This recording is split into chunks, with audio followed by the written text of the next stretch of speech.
Hi, this is Miss Andrea. And this is Jordan. And this is tea time, but not really. Miss Mira's not here. Miss Jordan is here. So Jordan's usually here for Confessions of a Homeschool Graduate, and we're going to do a little mix of that today. If you don't know, this is my progeny. Why must you say it like that? My child, my infant, I birthed her. She always makes a hand motion too. And so, last video Miss Mira and I did, we talked about what colleges expect of a homeschooler and the steps that you should take to get your homeschooler into college. And so I saw Miss Jordan here. She just came by. And I thought, let's get it from the homeschooler's perspective. So if you can recess back, 12 years. Old. Do you remember the process of getting into college? Let's start with, what courses do you remember taking that were instrumental into you getting into college? Oh, you started with the hardest possible. That's me. That's how I roll. Oh, I got all the math out of the way early, mostly because I don't like math. Mm-hmm. Like, I can do math, so I just sat down and did all of it as quickly as humanly possible. Now, what had happened was, this one looked me in my soul and said, I'm stopping at geometry because I'm going to be a costumer, which is what she is, one of her jobs. So I'm not going past geometry. And I said, Algebra 2 is a prerequisite to geometry. And then when she was done taking Algebra 2, I said, I lied. Geometry actually comes first, but now you can do geometry. Algebra 1 and 2, so if that was the goal, it was achieved. Okay, so sometimes you have to tell your children what you need to tell them to get them to do the thing. Because she did want to go to college. Yes. And she needed Algebra 2, but she was being stubborn, so I lied. I don't want algebra. I don't like math. Okay, so what else did you do that you take that you know led to you getting into college? I know I got a very good English score in SAT, and my English got me through most of my English abilities got me through most of my college courses. Do you remember how you developed that? Mostly. I've talked about this on my segment several times, but Mom used to get me a book and write a date in the back of it. And then if I finished my book by that date, I would get a reward. Usually my nails done. I had really nice nails. And that got me into the habit of reading, and now I do read with a solid 80% of my time. So when the reward system was no longer necessary, what was happening at that point is Jordan was reading one book and listening to another. And I walked in the room and I was like, how are you absorbing any of this? So I turned off the book she was listening to and I said, tell me what's going on with the book you were listening to. And she told me. I said, now tell me what's going on with the book you're reading. And she told me. And I was like, do what you want. To that one. And sometimes the book I was listening to was a book I'd already read before. I just enjoy it. And the book I was currently reading had a dry section. So I would just do both of them, so I was never quite bored. My problem with books mostly, because I'll stop reading a book in the middle. I'll put in all the effort, get bored, and be like, nah, different book. Is if I get to a dry section, I'll either go to the end of a book and start reading backwards I've done that. to reinvigorate why I would want to finish the book, or I will start a book I'll start listening to a book I have read before in order to keep myself occupied long enough to get through the dry section and absorb the information. So I already know what's happening, so I don't have to pay all of my attention to it. I can pay 15% of my attention and be entertained by more of my memory of what's happening in the book than anything else. And then I can read with the rest of my 80% of my attention. So your literature experience was a big part of your SAT score, which was your verbal was amazing and your math was average. My math was pretty average. Reading a book or two a week is imperative if you want to max out that SAT score. And I believe that teenagers should be able to read whatever they want. One caveat: classical book, your choice. I was about to say classical book. You have to get the classics. So give us a book list. Oh, so I'm boring, and I've always been boring. So very luckily for her, I already liked diary-style stories that were historically driven. I was like, yes, tell me about the Dust Bowl. How upsetting was that for you? And I was like, dang, really upsetting. I'm glad you got to see Shirley Temple in the theater with that one extra dolly you had that week. Good for you. Mom becoming a nurse? Oh, not black lung from the dust. Unfortunate. So everything I liked reading was already educational, thankfully for her. But I was a very big Louisa May Alcott fan, and I loved stories that had connecting stories or family trees involved. That was my fault because I made you read Little House in the Big Woods. You started me with her great-great-grandmother of Laura Ingalls Wilder. And then the Little House Somewhere, and then Little House on the Prairie. And then Laura and Alfonso. You read the entire 3 generations. 4, because there was the great-grandmother in Scotland, and then it was the grandmother who who was moving to America. I think I started you in the big woods, and then you went back and did Scotland after. And then the mother, and I think they moved west during a Little House on the Prairie. Right. So they moved west, and then her daughter had a series of books. So I read all of this. So you read more than I read, because I never read about the grandmother and I never read about the daughter. Yeah. I just read Little House in the Big Woods through all of Little House on the Prairie. Yeah, I had all of those. So I already liked interconnected stories. So if I could find interconnected stories like Louise May Alcott stories, Little Women has a lot of sequels. Little Boys and just I really love Louise May things Alcott. about each child. I like Pride and Prejudice style stories already. So Jane Austen wasn't a big push for me. I was already in theater, so I had a lot of Shakespeare on deck anyways. I'm not saying if you don't, like, you could read some of his contemporaries if you want, but I'm like, reading the language in play form is going to be the easiest understanding you're going to get of it. So definitely just sort of like do the Spark Notes. Yes, no fear Shakespeare. Yeah, and don't just read the normal English part. So no fear Shakespeare, I will give you a link. On one side, you have the Shakespearean text. On the other side, you have the English text. Don't just read the English text. It's real tempting to just read the English. Because the goal is to learn to read Shakespearean language, because you're going to encounter it. And also read it out loud. It makes more sense. Yes. It truly just makes more sense, because you're just reading and you're like, this is dumb and nothing makes sense.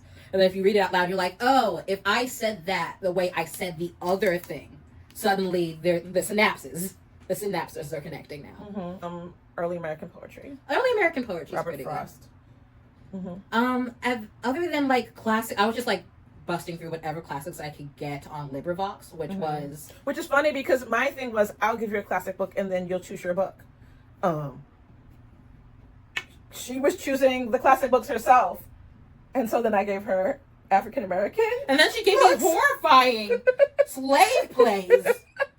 They weren't slave plays. I made her read Roots. Oh, that's so different. That's bad. That's so different. For colored girls who considered suicide when the rainbow was enough. Yes. Oh, how fun. Joy. Oh, God. Know your culture. Oh, I do. And then Maya Angelou for poetry. Maya Angelou was good. Yeah. Still sad. Yeah. God, I was about to say something that got upset. That was it. That was all. Yeah. Otherwise, I read a lot of modern fantasy and sci-fi. Yeah. Yeah. We got into that Harry Potter and stuff like that also. Yeah. So, okay. So we know what you did for literature. You know, on your own, self-propelled. Yes. We know that I tricked you into the maths you needed. History. You're a closet historian. How did that happen? Here's the thing. I don't know. So at some point, I attribute a lot of things to this. My mom would just sort of be like, instead of asking me a question, here's a 2-page paper you're going to have to write on that question you asked me. That's what you get for being inquisitive. So at some point, I just stopped asking questions and I just did the research anyways. And like in the course of like finding out things, because I started like doing things like fashion and costume design really young. There would be like a thing that didn't make sense, like by itself. You would like see the difference between one decade and the other. And it's like something happened there. Those two things don't fit each other like linearly, and so something had to have caused that. And I already was reading a lot of like historical novels, so it wasn't hard to be like, between this period and this period, I need to fill in whatever gap is right here. So I spent a lot of time doing that. And then like I would have little like things that would happen to me, like in art history class. And we would like be going through the periods and be like Rococo painting, and then there would be like right next to it is like, what is it called? This neoclassical art came right after it. And if you look at Rococo art, it is very sort of airy, very airy feeling, romantic, sort of romanticizing the like very chivalrous idea of love. So like if you ever seen the painting of like that woman on the swing where that she's kicking her foot up and the shoes flying off, if you look at it really hard, there's a dude in the bushes watching, and there's her actual husband pushing her in the back, and you're like, and there was very much that period was very much sort of like romanticizing, we're aristocrats, we didn't get married because we were happy about it. It's true. That's true. So it's okay to like be in love with somebody else and as long as you're still honoring that like actual marriage. And so there was a lot of like Flirtatious. it was a very flirtatious sort of like like romanticization of that sort of flirtatious sort of love. And so there was a lot of that, and then neoclassical is not similar. Very very straight lines, no like misty bright auras around people. Very rooted in the Roman Empire. And I was like, and seeing those two things next to each other, something bad happened right there. Those two things should not be next to each other. And so how many years is between like Rococo? Not a lot. Like literally the shift went straight from one into the other. And so they were kind of happening at the same time. Right. You're like, Depending those two things should not be on top of each other. And this is both in France. Those two things should not be on top of each other in a happy society. And I was like, what is the time period of this? The French Revolution. And so that's how. And I just, it was very organically. I was already interested in like historical novels. So I got a lot of osmosis information because it's usually written by people who were making like statements about the time they were living in. So that was very culturally based, and I was interested in that. So you literally learned history through literature. I learned history through literature and Curiosity. through art and design, because I would always want to tie back the thing I was looking at to the culture it was coming from. Because I was like, why did the skirts shrink this much from 1910 to 1920? World War One. And I was like, the answer, it was sadness. And like, also flappers weren't like really like what everybody was wearing. That's like seeing a goth on the street. We've all seen a goth, but it's like, that's not everybody. And so like, I liked learning things like that. My brain likes having context for the things that are happening. And so I was like, I was constantly seeking context, and that's just history. For anyone who doesn't know, Jordan is the voice of CheesePress History. What? I guess like if you say it like that. You're the voice of CheesePress History. It's told the way that she would. This is the upcoming textbooks are written in the voice I would tell this information in. Read this. I'm like, but it's told the way I tell stories of history, which is generally, and then they did this nonsense, which makes sense because of what was happening over here. But like, if you take yourself out of the situation and you're not actively angry, was nonsense. Only rich people have time for blood feuds. That's just true. But like, that's generally how I tell people about history. I'm sort of like, and then the Alamo happens. And that was just a bunch of people who were already running from the law, so they moved to what was Mexico, and said, but I don't want to be living in Mexico. So they was like, I'll be the emperor of Texas. And then they tried to steal Texas, which it makes a lot of sense for Texas. They're like, we're stealing Texas, and if we steal Texas and go back to America, they'll be less mad about us for the crimes we committed. And that's kind of just what they did. They're like, so we stole Texas, can we be a part of America again? They were stealing Texas, and they were bunkered down in the Alamo, and they were like, America, help, they're killing us. That's what happened. Yeah, pretty much. That's what happened. They were like, they're being mean. I was like, didn't you just try to steal Texas? Yeah, but don't you want Texas? I was like, we do want Texas. And so they as a group took Texas and said, we're not going to put you in jail for all that fraud you committed back east. Most of the people that were out the Alamo died. Oil? Ooh. Yeah, pretty much. That is the story of history a lot of the time. So like, yeah. Like that is how I processed a lot of history. Okay. I'd be like, why is this thing happening? I'd be like, nonsense. Which is again the story of history. And so that's how I learned it. Like people were like, so what date did? I was like, I don't know. I don't know what year that happened. That's what Google's That's for. what we have cell phones for. Yeah. People used to tell me I can't use my phone during a test because like you won't have a calculator in the real.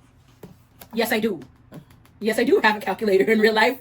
That's nonsense. I see my doctor Google something in front of me. I don't need the exact days. I can look that up. I do have the historical context, the where, the whens, and the whys. I have the general period. That's good enough. And we kind of just drug you through science because that wasn't that much of an interest. Yeah, I was like, science. I like science the way I like science for the reasons I tolerate math. It was logical. There was like, I don't like it, but this does this, and this is why we're doing it. math fell If you apart for couldn't me. answer the why, she would lose it on you. Why am I doing this? You don't know? I'm leaving or I'm flipping a table. Those are our options. You're gonna have a kid who loves history and literature, or you're gonna have a kid that loves math and science. If you have a kid that does well in all four, you just have a really good kid who likes structure and following Yeah. instruction. I was like, that's about structure. But you're only gonna get that max out one section of the other of the SAT from a kid who is in love With one. with one or the other. Yeah. I tolerate Or science genius. because it is logical and And it no usually... offense, my kids were average. Yeah, that's right. Science doesn't usually lie to you the way math does. Mm-hmm. And so I was okay with that. Mm-hmm. If I didn't understand something, I knew there was at least an underlying reason back there. So we've already gone through the time that I said we were going to take. So what I want to know next is, what do you remember about the process, The process. of getting into college? I remember having to write all of them essays. Mm-hmm. Personal essays are meant to show your personality as well as your aptitude for understanding a thing. So I was able to do both. Mm-hmm. So I wrote a lot of personal essays. I remember the SAT, and I hate the SAT. I don't like standardized testing. I'm not as bad of a tester as some people are. Mm-hmm. I do not like it, nor do I think it's very useful for most things. I don't think it's a good showing of people's intelligence in general. However, if you're a homeschooler, and if you're a homeschooler, especially in Georgia, and you don't take the SAT, they're going to hold your whole scholarship for a year. Yeah. Because you will get it Yeah. eventually. You do need to take it. It's just dumb and boring. Because a lot of colleges have waived it, Mm-hmm. unless you're a homeschooler. Unless you're a homeschooler. Yeah. I They will won't say that, but they yeah. will put your application on the bottom of the pile. that Do you remember day how thing. many times I made you take the SAT? 3, 4? Well, yes, I made you take it 4 times. Mm-hmm. And you made me stop by purposely failing the 4th one. I'm tired of this, and I'm not going to do it anymore. Coming sure, I was like, I guess you stopped. Because I just wanted a higher score in math. I already maxed I out didn't language walk arts. into that test going, I'm a fail. I walked in, got to the math, hit some trig, and went, mm-mm. That's it. I'm done putting in any effort. Even for the parts I'm good at, no. Okay. I got to college, collected all of my syllabi, read through them, figured out what was expected of me, figured out what was most important, and I was like, okay, I can achieve these things. Mm-hmm. And everything else I'm not going to be particularly worried about. And did I tell you to do that? No. I said tell everyone else to do that. You did tell me to read my syllabi when I got them. Okay. Attendance was important at my school. Mm-hmm.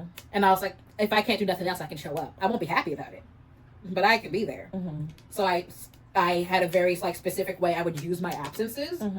which you're like, every once in a blue moon, sometimes you go, no. Mm-hmm.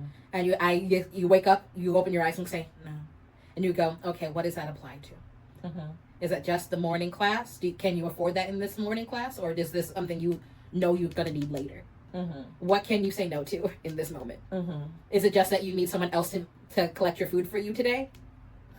Is it that you can't be bothered being an actual human, but you can be a sort of information machine? What is the no? Mm-hmm. So I was very strategic about my absences because you had 3 before it affected your grade. Oh, wow. 3 absences, like just no call, no show. Mhm. But like if you had a good enough excuse for some of them, they'd be like, that's like only half an absence. Mm-hmm. But so I used my absences very strategically. Mm-hmm. I knew what I could and couldn't do. So I knew if it was a class I would not be naturally good at, that I can only take 1 or 2 of those a semester. Okay. I when I filled up my course load, I had classes I would be naturally good at, plus 1 or 2 that I had to try at. And if it was 2, they could only be medium hard. Right. If it was really hard, it could only be 1 of them. I mean, I know you don't have fond recollections of this person who was your counselor and also your main teacher in your department at your college, Mm-hmm. but she spent 1 semester with you and said, only take 1 core at a time. Take your major classes and take your core 1 at a time, because you already knew your You major class. she walked into the college knowing all the material that she was pretty much going to cover in her major. You just went a little bit more in depth, right? Yeah, pretty much. And so I had at least a basic information about most of that you were stuff. on academic scholarship. You had to keep a 3.4. Yes. You kept a 3.6. I was generally around a 3.8. Oh. The way to keep the scholarship was to never take 2 classes that you might get B's or C's in together, because that's going to drop you in that semester. This is very important. Yeah, I would get an A to high B in anything I was naturally good at. My major class is an art class. Sometimes just sort of like a social studies class. Like I wasn't worried about women's studies.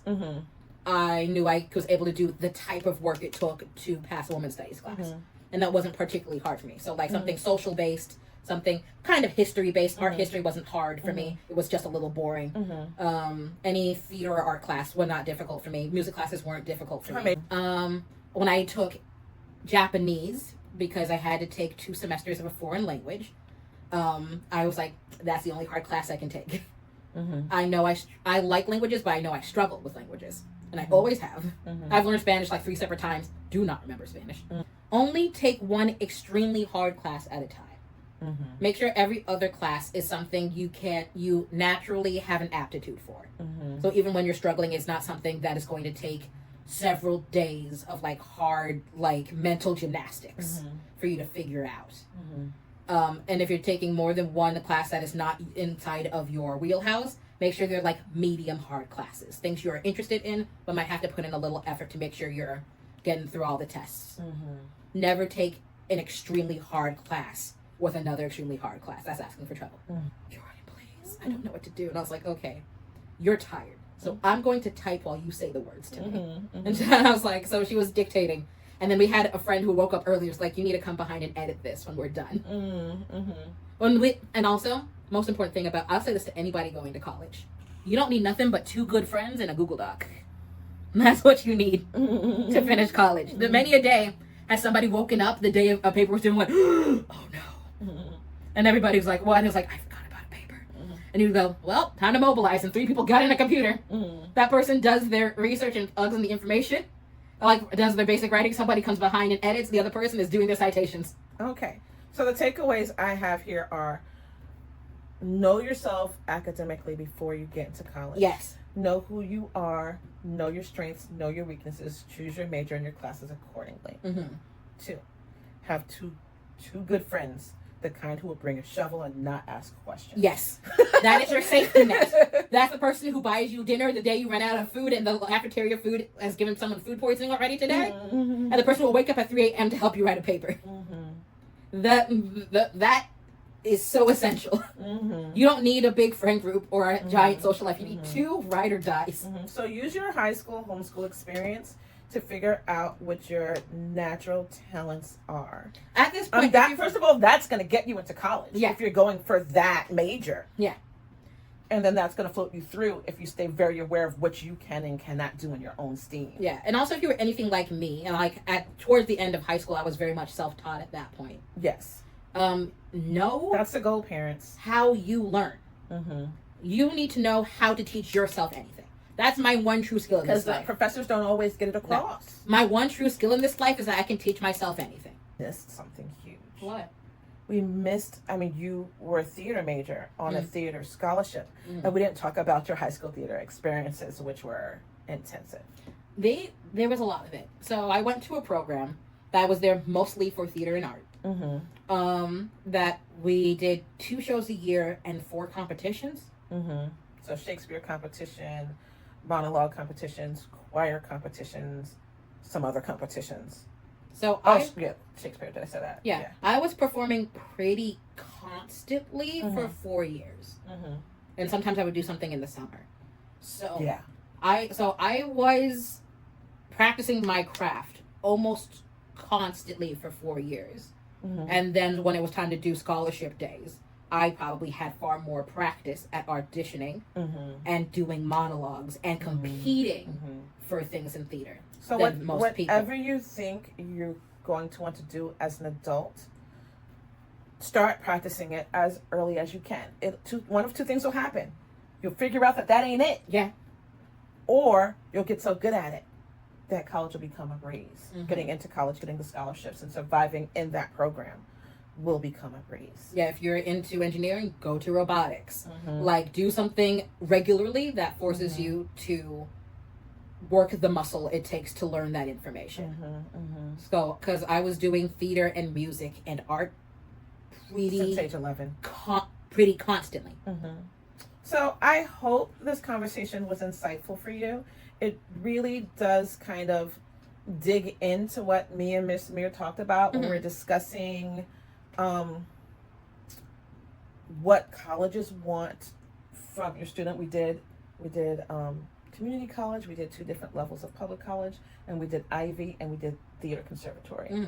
And we talked about what each level wants for your kids so that you can prepare your mind and prepare your child early on to move in that direction. From her perspective, it worked because she developed a love for these things. You can't just shove the child in. No. You have to find that love for the thing and then move accordingly, which is why I gave you different levels of college for different reasons. Yeah. Don't just put your child in an Ivy League just because it's an Ivy League. Yeah, no, being there just because almost never works out. Yeah, no. Don't be in a conservatory unless you must. I think I have a bias for a lot of... Well, conservatories are for artist type students, any of the arts, and we talked about how to get into conservatory. It just means just be good at your craft. Yeah. Literally. There's a place for theater conservatories, or arts conservatories, music conservatories, dance conservatories. Yes. But your child has to be destined for the stage of whatever that art is. Yeah. Otherwise, your child is going to get more stage time or attention time actually in liberal arts college, and they're going to have a more well-rounded education. Yeah. Like, it really depends. You know your school. Know your school very well. I don't think I picked perfectly. I could have picked worse. The reason we didn't go to an arts conservatory, because this is where I had you headed in my mind, was because at a theater competition, a professor pulled me inside and said, do not send her to an arts conservatory. She's already good at theater. And they're going to try to unteach her what she knows and teach her in their image. And she doesn't need that. And that's why we were like, oh, liberal arts. Yes. Yeah. So let other adults, let other professionals speak to you about your child. Yeah. Because you'll find out things that you didn't know. Yeah. Which is why it's good to, as I said in the last video, put them in classes throughout the community. Put them in homeschool co-op classes. Send them out into the world so that other people can tell you things about your kids that you maybe didn't know. So thank you. I hope we were insightful. I hope we were useful. Go back and watch our other videos. There are 2 videos that we've done recently that are really important. Yes. And one explains how to get your child into college, and the other one explains how you kind of set up your homeschool philosophies and style, which will then get you to this next step. So till next time. Yes. Thank you. Have fun editing that.